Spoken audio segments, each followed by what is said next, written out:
بسم اللہ الرحمن الرحیم۔ السلام علیکم دوستو، امید کرتا ہوں آپ سب لوگ خیریت سے ہوں گے۔ امریکہ کے ایک اسپتال میں ایک عجیب و غریب واقعہ پیش آیا اور اس واقعے کے زیر اثر امریکن ڈاکٹر مسلمان ہو گیا۔ مذکورہ اسپتال میں ایک روز ڈلیوری کے 2 کیس ایک ساتھ آئے۔ ایک عورت سے لڑکا پیدا ہوا، دوسری سے لڑکی۔ اس رات میں ان دونوں بچوں کی ولادت ہوئی۔ اتفاق سے نگران ڈاکٹر موقع پر موجود نہیں تھا۔ دونوں بچوں کی کلائی میں وہ پٹی بھی نہیں باندھی ہوئی تھی جس پر بچے کی ماں کا نام درج ہوتا ہے، تو نتیجہ یہ ہوا کہ دونوں بچے غلط ملت ہو گئے اور ڈاکٹروں کے لیے یہ شناخت کرنا مشکل ہو گیا کہ کس عورت کا کون سا بچہ ہے۔ حالانکہ ان میں سے ایک لڑکی تھی اور دوسرا لڑکا۔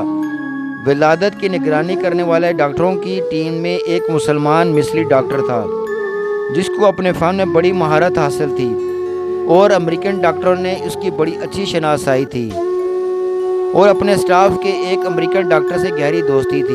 دونوں ڈاکٹر سخت پریشان تھے کہ اس مشکل کا حل کیسے نکالا جائے کہ غیر مسلم ڈاکٹر نے مصری ڈاکٹر سے کہا کہ تم تو دعویٰ کرتے ہو کہ قرآن میں ہر چیز کی تبیین اور تشریح کرتا ہے اور اس میں ہر طرح کے مسائل کا احاطہ کیا گیا ہے، تو اب بتاؤ کہ اس میں سے کون سا بچہ کس عورت کا ہے؟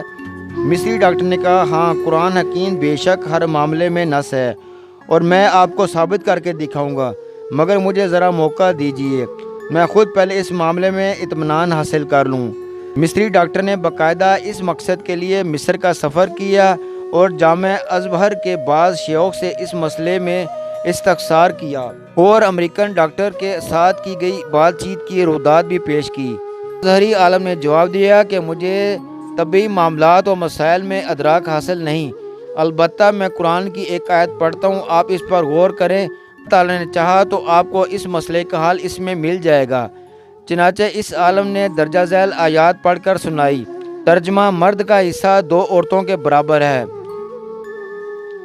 مصری ڈاکٹر نے اس آیت پر غور و تدبیر شروع کر دیا۔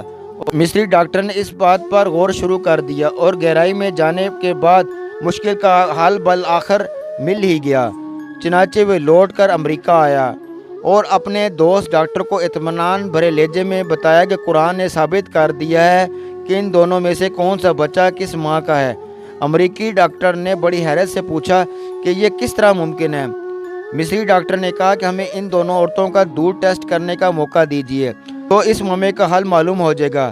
چنانچہ تجزیہ و تحقیق کے نتیجے میں معلوم ہو گیا کون سا بچہ کس عورت کا ہے اور مصری ڈاکٹر نے اپنے غیر مسلم دوست ڈاکٹر کو اس نتیجے سے پورے اعتماد کے ساتھ آگاہ کر دیا۔ ڈاکٹر حیران اور ششدر تھا کہ آخر یہ کیسے معلوم ہو گیا۔ مصری ڈاکٹر نے بتایا کہ اس تحقیق و تجزیے کے نتیجے میں جو بات سامنے آئی تھی وہ یہ تھی کہ لڑکے کی ماں میں لڑکی کی ماں کے مقابلے میں دگنا دودھ پایا گیا ہے۔ مزید برآں لڑکے کی ماں کے دودھ میں حیاتین کی مقدار بھی لڑکی کی ماں کے مقابلے میں دگنی تھیں۔ پھر مصری ڈاکٹر نے امریکن ڈاکٹر کے سامنے قرآن کریم کے وہ متعلقہ آیات و تلاوت کی۔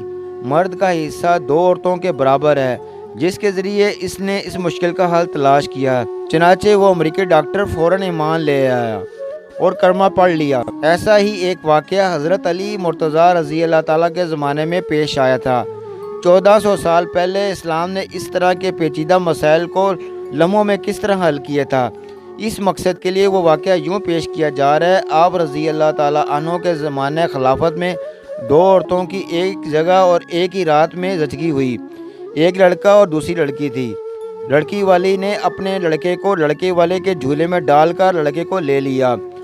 لڑکے والی نے کہا کہ لڑکا میرا ہے۔ یہ مقدمہ آپ رضی اللہ تعالیٰ عنہ کے پاس آیا۔ آپ رضی اللہ تعالیٰ عنہ نے حکم دیا دونوں کے دودھ کے وزن کیا جائے، جس کا دودھ کا وزن زیادہ ہوگا وہ لڑکا ہوگا۔ ماشاءاللہ، سبحان اللہ، دین ہمارا کتنا پیارا ہے۔